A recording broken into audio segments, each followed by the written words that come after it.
Retomando las clases de biología celular,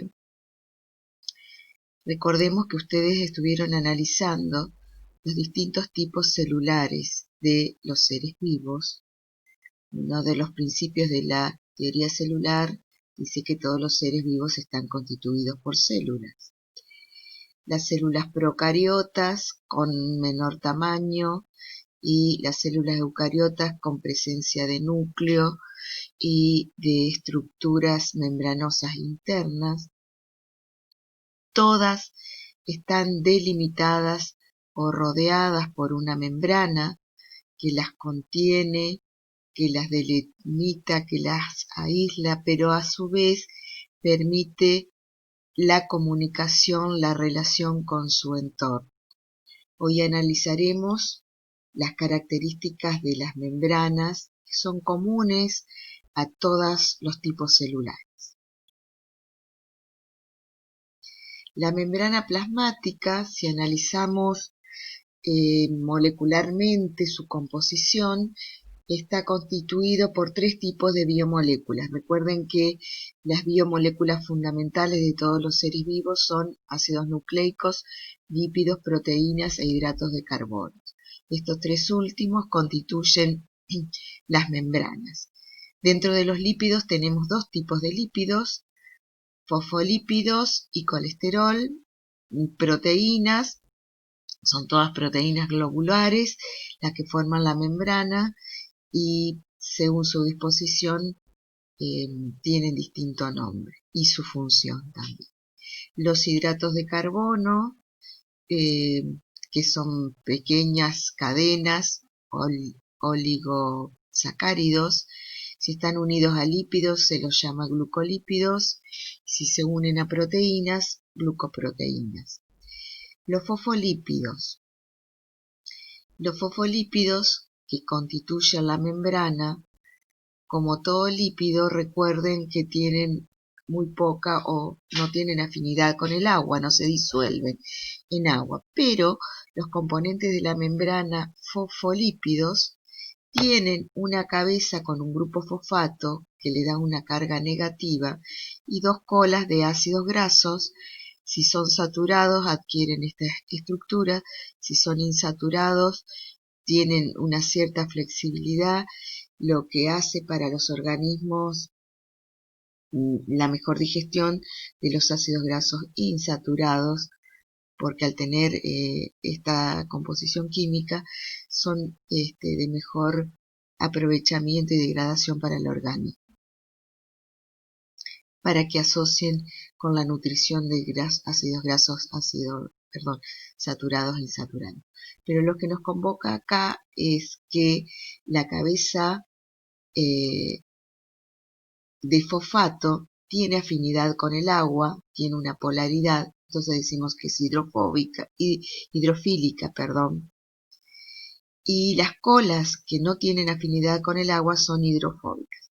Por eso decimos que las moléculas de fosfolípidos tienen un comportamiento anfipático o polaridad, una cabeza polaridofóbica y dos colas, otra vez dije mal, disculpen, las cabezas son hidrofílicas.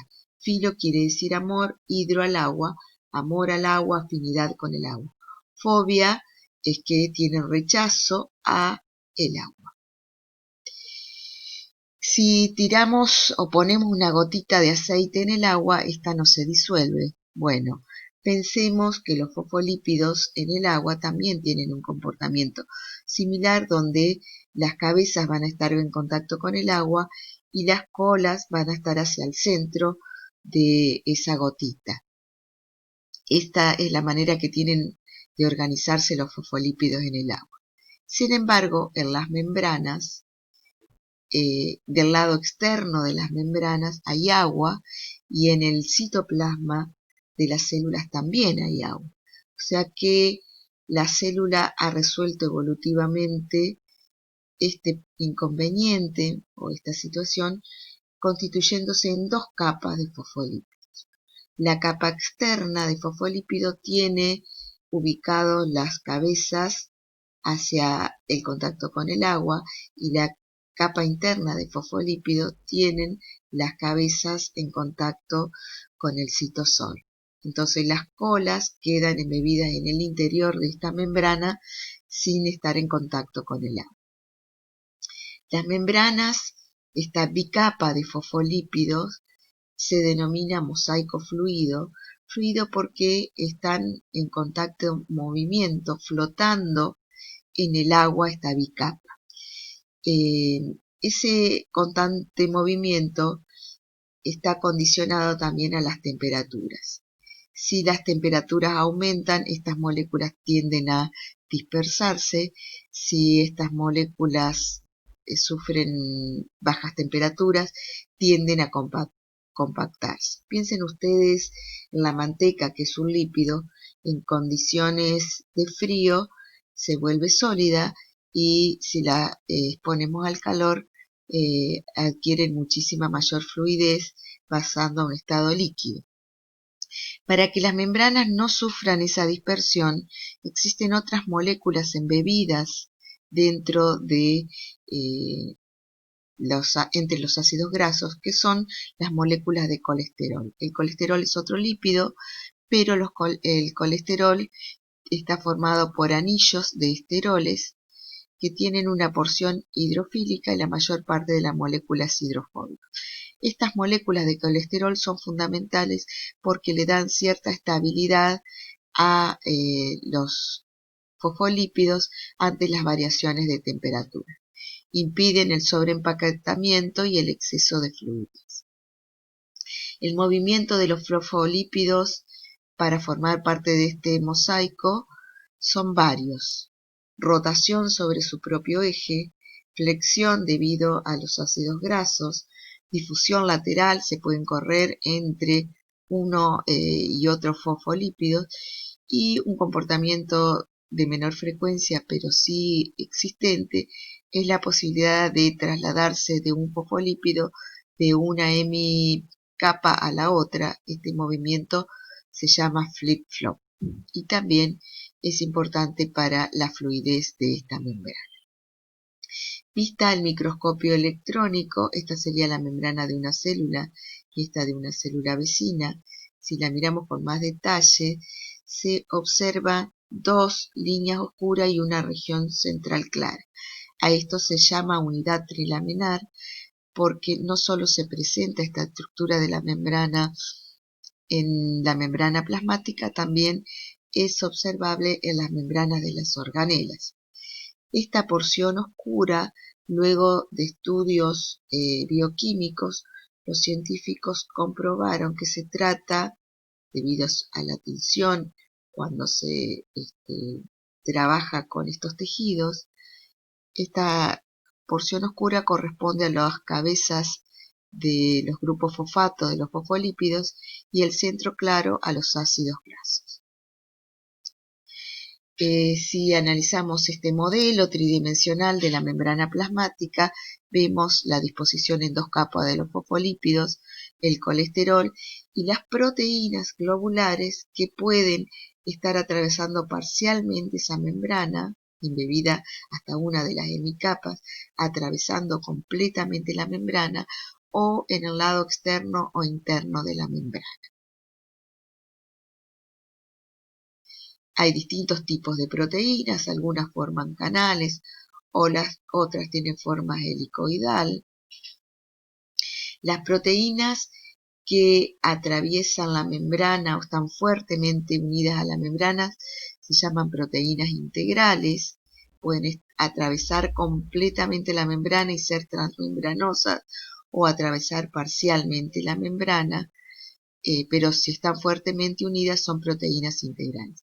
En cambio, aquellas proteínas que tienen uniones débiles, no covalentes, uniones covalentes son uniones fuertes, se denominan proteínas periféricas. En el lado externo de la membrana, o sea, en contacto con el espacio intercelular, encontramos estos hidratos de carbono u oligosacáridos que unidos a proteínas se llaman glucoproteínas y unidas a lípidos forman los glicolípidos o los glucolípidos. El conjunto de hidratos de carbono forman lo que se denomina glucocáliz y le dan una asimetría a la membrana. Esto es, si hacemos un corte en este plano de la membrana, encontramos fosfolípidos hacia los dos lados, proteínas hacia los dos lados, pero hidratos de carbono solo en el lado externo. Esto le da la condición física de asimetría. Entonces, las propiedades físicas para sintetizar fosfolípidos van a ser resistencia, elasticidad e impermeabilidad. Las proteínas en general le dan estructura y estabilidad a la membrana, y los hidratos de carbono asimétricos. ¿Qué significa resistencia? La resistencia está dada porque las cabezas de los grupos fosfatos, al tener carga negativa, atraen iones positivos como el calcio, formando puentes de calcio, y esto le da mayor resistencia a esta membrana, manteniéndolas unidas entre sí. La elasticidad está dada por los ácidos grasos. Esto permite que esta membrana tenga una flexibilidad y pueda rodear completamente el citoplasma celular, combándose. Esto, elasticidad, esta propiedad elástica, es debida a los ácidos grasos. Y la impermeabilidad se debe a que esta bicapa de fosfolípido impide el paso de cualquier sustancia. Solamente algunas pocas sustancias pueden atravesar este mosaico fluido, lo que la hace de gran importancia a la protección de esta célula. Las proteínas integrales pueden atravesar más de una vez la membrana, entonces son proteínas integrales transmembranosas o pueden ser integrales. Ambos casos están fuertemente unidas a la membrana. Las periféricas tienen uniones débiles. Entonces, las proteínas pueden ser periféricas, integrales, que la diferencia es el tipo de unión a el resto de la membrana, y dentro de las integrales tenemos transmembranosas. Existen, en cuanto a su función, distintos tipos de proteínas: aquellas que permiten el transporte o el paso de sustancias, pueden ser canales iónicos o permeasas, carrier o bombas. Ya vamos a analizar los tipos de transporte. Pueden servir las proteínas de anclaje de proteínas fibrosas. Si están en el espacio intercelular, permiten el apoyo de las células, sobre todo a fibras de colágenos. Si es hacia el interior de las células, las proteínas transmembranosas permiten la unión a proteínas que forman el citoesqueleto de la célula. Otras proteínas transmembranosas sirven para leer la información, o sea, sirven como receptores de mensajeros químicos y trasladan esta información hacia el interior de la célula.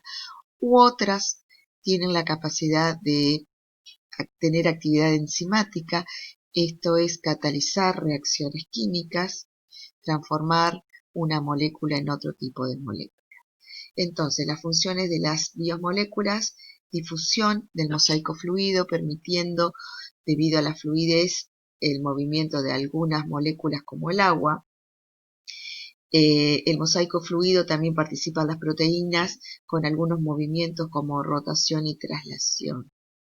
Las proteínas cumplen otras funciones: transporte, comunicación, uniones cuando se unen a otras células, y los hidratos de carbono van a proteger, al estar en el lado externo, protegen a la célula, se adhieren a otra célula, pueden reconocer moléculas extrañas de otras de las propias. Estos, cuando se reconocen moléculas extrañas, le dan inmunidad a la célula. Y estas serían las funciones en general de la membrana plasmática, derivadas de las funciones de cada una de las moléculas. Sugiero ampliar esta información con la bibliografía aportada por la CAP.